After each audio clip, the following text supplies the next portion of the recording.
Go. Here we are in Milwaukee, Wisconsin. Ready to go. 5, 4, 3, 2, 1. I'm John Miglosh for the WDMA. We search the world for direct marketing and direct mail every day. And here's the news.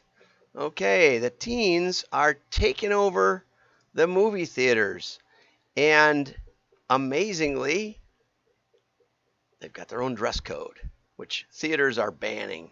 We'll take the story in a second, but let's just play with the show. Felt despicable, so I Filet Minion.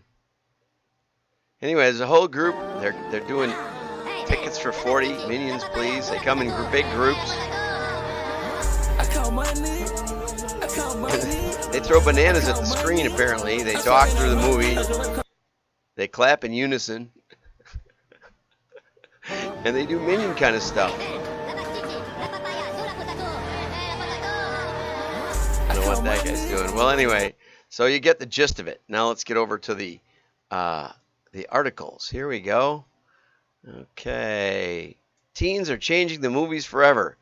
We didn't think the teens would come back, but they're everywhere for the Minion show. And they're called Gentle Minions. And they ironically dress in suits and ties. They see the Minions in droves, applaud in unison, and document it all on TikTok to a rap track. Okay, so TikTok is currently filled to the brim with 160,000 videos using rap, and to fully grasp the trend, we're going to have to watch one or two, but anyway, we did already. Did this actually impact Minions financially?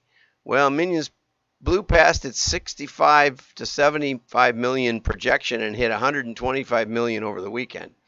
That's pretty much double. And breaking a July 4th record set by Transformers Dark Side of the Moon in 2011. Woo!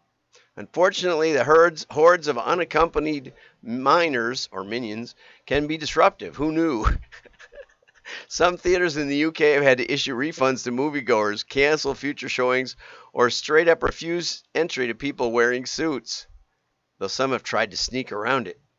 What does it mean for the movies in the future? According to PostTrack, 34% of the Rise of Gru audience consists of 13 to 17-year-olds. That's up 8% from the last Despicable Me movie back in 2017.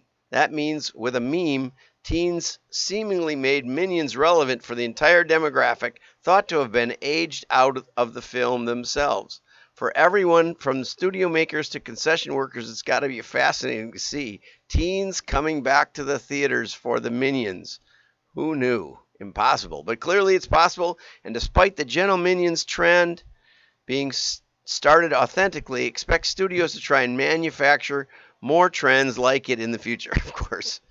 Whether that'll actually work without the Minions is another matter. Okay, and on a similar note, apparel sales rise. Dresses, sport coats are making a splashy comeback. This is a picture from Nordstrom's anniversary sale campaign. Woman in a classy dress, all classied up. Men's sport coats are up sharply compared to a year ago. Dress sales jumped 42% year over year. My, in the first half of 2022. Now, what's interesting also is high heels and dress footwear are gaining market share, probably among women. But men are going increasingly casual with sneaker bottom style. I wear topsiders mostly myself. You can get topsiders in all sorts of kinds of styles, it turns out, and they're very comfy. This maybe goes along with the Hush Puppies comeback.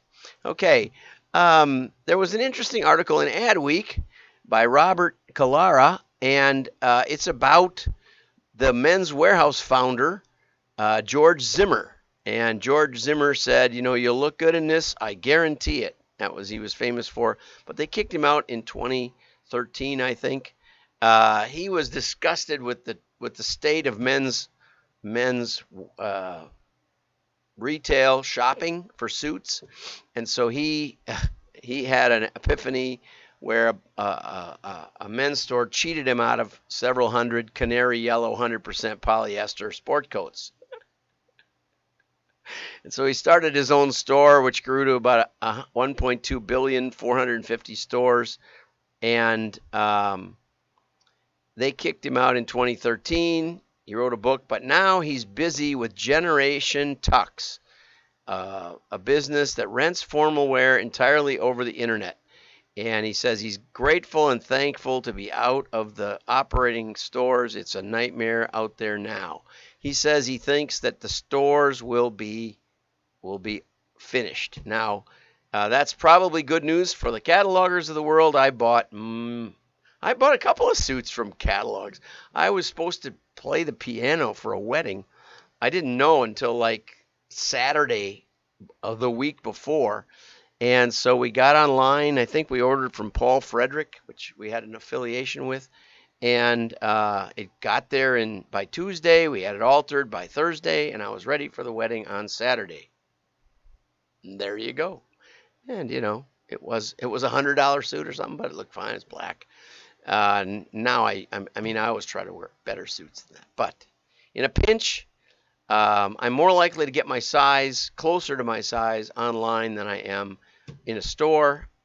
So I buy from Land's End, and I bought from Bullock & Jones and Paul Frederick and a number of other remote menswear companies. Okay, now let's get to the important part that we always save till last. A little-known direct mail tactic that some hate but increases response up to 50% for savvy direct mail marketers. Teaser copy, and what this is on the outside of the envelope. This was from Craig Huey, who I regularly cite, and this was thoughtful. He said, I would like to have seen more of an example of, because there's a certain style to it. He says, going down here, outside envelope teaser copy will quickly grab your audience more powerfully than any personalized envelope without it. Upper management might not like it. Ad agencies avoid it, but prospects and clients respond. Two critical things in teaser copy.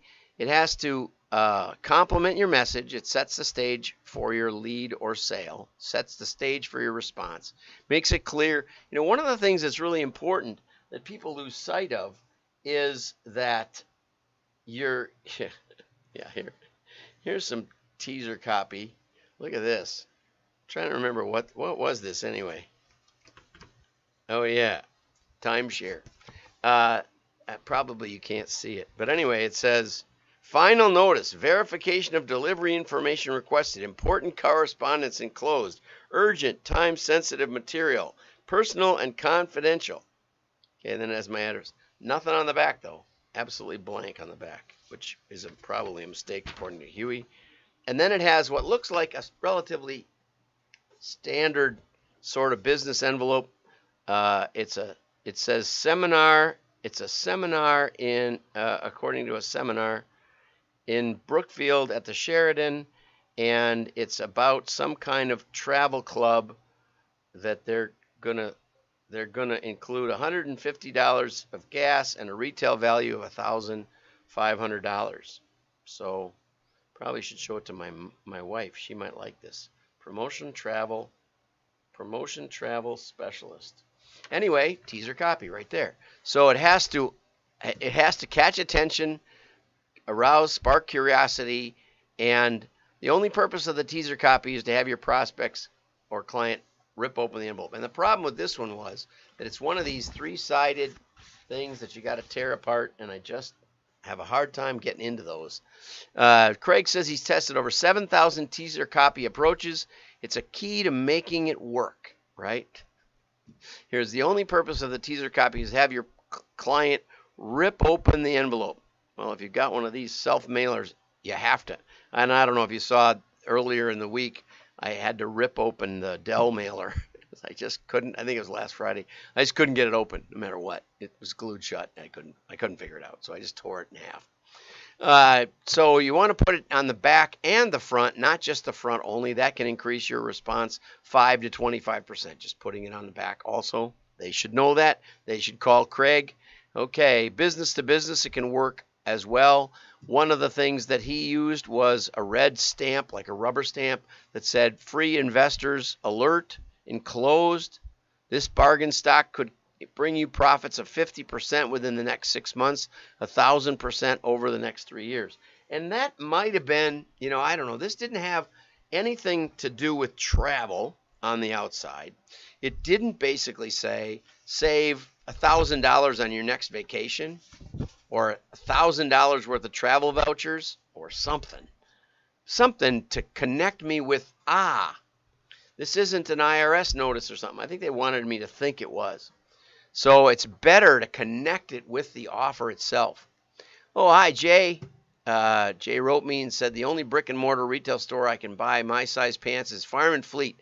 I have my Fireman Fleet shorts on right now. They have a comfy 34 waist as opposed to a lot of 34 waists I buy. Yes, one of my favorites for work clothes, but I don't buy sport coats there. I don't know if you have, but I haven't. Okay, and another teaser copy said secrets on the back of the envelope, secrets that can make you a millionaire. Okay, so it psychologically sets up the sale. And I think excellent points.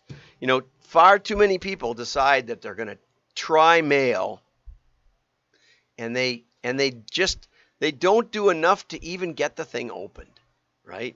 We look at the indicia and it says pre-sorted standard mail, which means it's junk mail. That may be all I need to know. If you can't overcome that, it's in the trash without reading. Is there engagement? Yeah, but you don't even know who it's from. So in this case, the engagement is totally wasted. If it had Sheridan on there or something, you would at least get some mileage out of that. But they didn't. Okay, have a great day. Like and share. Your friends will know you're smart. Bye-bye.